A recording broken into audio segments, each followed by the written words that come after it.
Hey y'all, Mary Kennedy here from Kennedy Fam 5, and today we're talking about mom guilt. Go ahead and hit subscribe because I want to help you save time on the things that are less important so that you can spend more time on the things that are. Mom guilt's a big deal for a lot of moms, and I'm talking especially about the kind of guilt that teacher moms have. And not to say that it's worse than in other professions, but I'm just saying today is all about like the guilt that we sometimes feel when we spend the majority of our time thinking about other people's children. And so there's this special kind of guilt that comes along with that of, my whole focus is on these other people's children for so many hours of my day. And sometimes it just feels like, am I slighting my own children? Am I giving them what they need? Am I putting enough focus on them? And let me just reassure you, first of all, my kids are all taller than me. That's the way I always describe it. They're grown pretty much. They're close. And I spent pretty much all of their living years as a teacher and a mama, and spending a lot of time in my classroom and working, and they're okay. Like, they know I love them. It's okay. They're not perfect. I'm not perfect. Like, none of it is. But just first of all, I just want to encourage you to not let it overwhelm you. Don't just be like, oh, this is just, I'm going to ruin my children. And you're probably not going to do that. But I think there are ways that you can make yourself feel better about it. Oh, the sun kind of went behind the cloud a little bit. That you can kind of make yourself feel better about it and just be like, okay, I can feel like I can look at these specific things and know that I'm doing stuff that's, building my relationship with my kids, and not feeling, like I'm never paying attention to them or putting in a mindset on them. Okay, so a few of those. One way that you can do that is to think about when you feel the guiltiest, like what time of day does it hit you? Does it hit you when you go to bed and then you can't sleep because you're like, oh, I really need to, spend time with this kid, and this child needs this, and all, and and your own children, that you're thinking about that, and it just, that weight hits you. Or maybe for me, lots of times it was at lunch at school.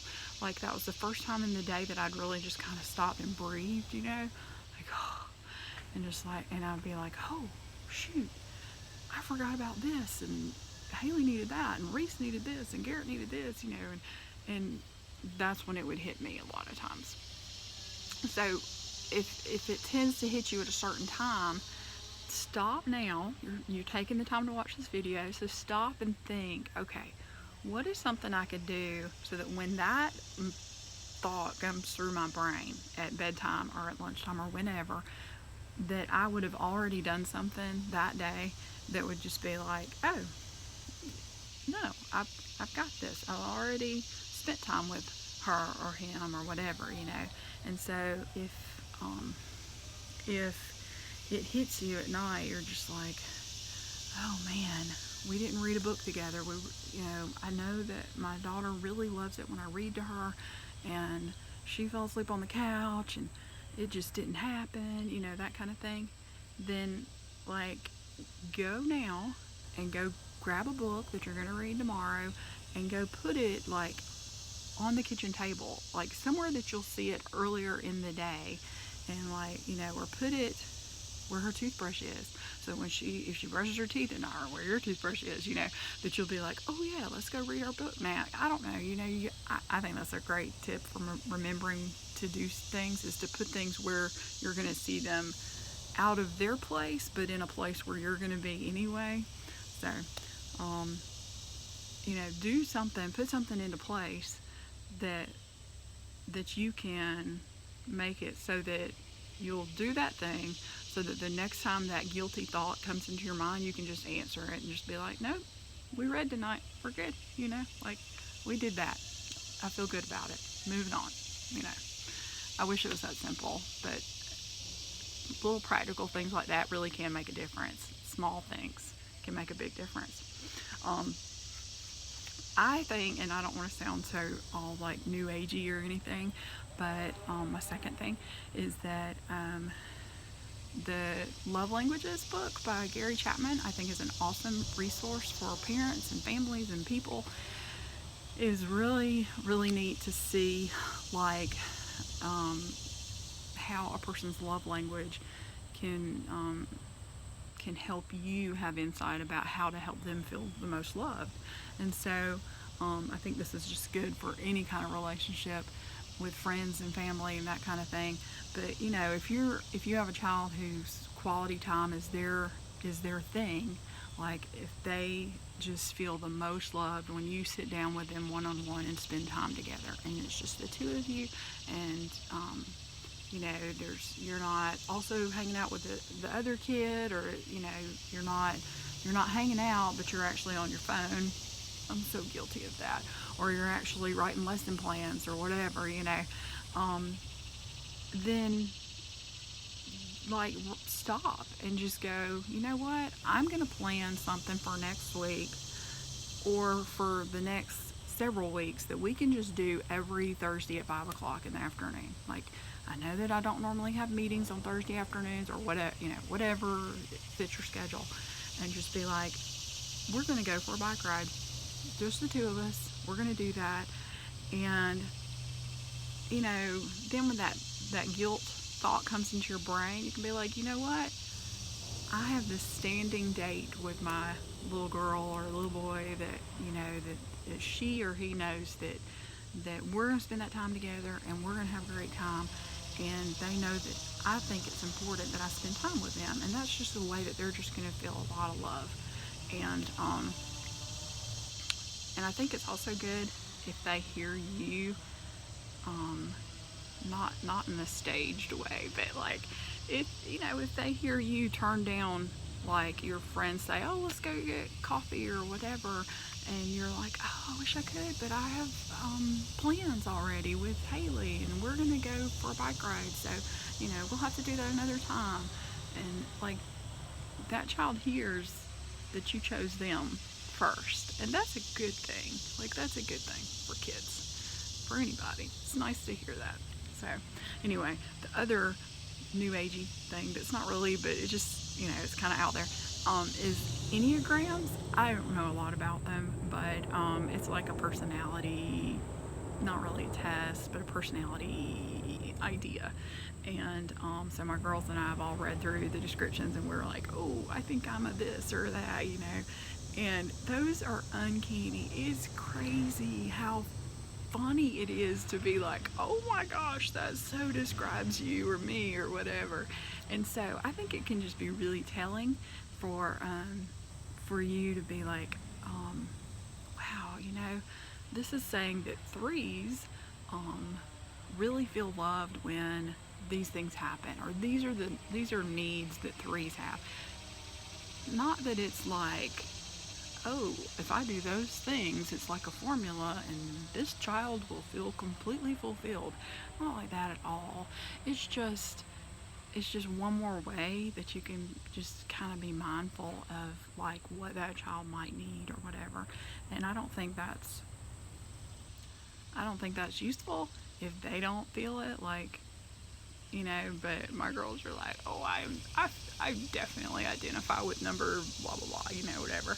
And so I don't know. It's cool. It's fun. It's different. So it's an idea. All right, and then tip number 3 is, when is that child needing you the most? So we talked about when we feel the most guilty about stuff, but the child might be needing more of you in the mornings, or in, you know, mid-afternoon or whatever, or at bedtime or something like that. And so, you know, stop and think, how can I structure my day? And it's not the whole day, it's like 5 minutes. Like, it's amazing what little bitty tweaks can make in a relationship. But you know, how can I do something that's going to fill their love tank so they're feeling good and strong and going forth through their day or their week or whatever? But what can I think of now that I could do, some little change that I could make. So like recently my youngest and I were both home a lot, working from home, going to school, doing school from home, all that stuff. And I found that by mid-afternoon, if I was still working, which I always was, right? I'm still doing my stuff. By mid-afternoon, if I hadn't just stopped and just like, spent some face-to-face time with her, just like nothing earth-shattering, nothing profound or like, oh, we're gonna remember this conversation for the rest of our life. Just like, how's your day going? And just stopping and not looking at my phone and just listening and just talking and laughing. What's the funniest meme you've seen today? Show it to me, I want to see, or whatever. Just that kind of interaction. And she just needed a little of that, and then she was good. And y'all, my 16-year-old wants to talk to me. Like, why would I discourage that? I would never want to discourage it, not on purpose, for sure. And so the easy fix for me, when it kind of hit me, I'm like, every day about 4:30, she's just like, Mama, are you ever going to get to a little break so we can talk? Or, I want to tell you about my day or whatever. So I started setting an alarm for mid-afternoon so that I would go, okay, did we eat lunch together, or, we spent some time? And if we hadn't, then I would just stop right then and I'd go find her and, see if it was a good time for her to take a break from whatever she was doing and just spend those few minutes. And it wasn't even like half an hour. I mean, sometimes it is, and we definitely have times when we hang out for longer than that, but it didn't have to be, for her to feel that connection, and just for her to feel loved. And she just needed that time. And so I feel like I said that a bunch.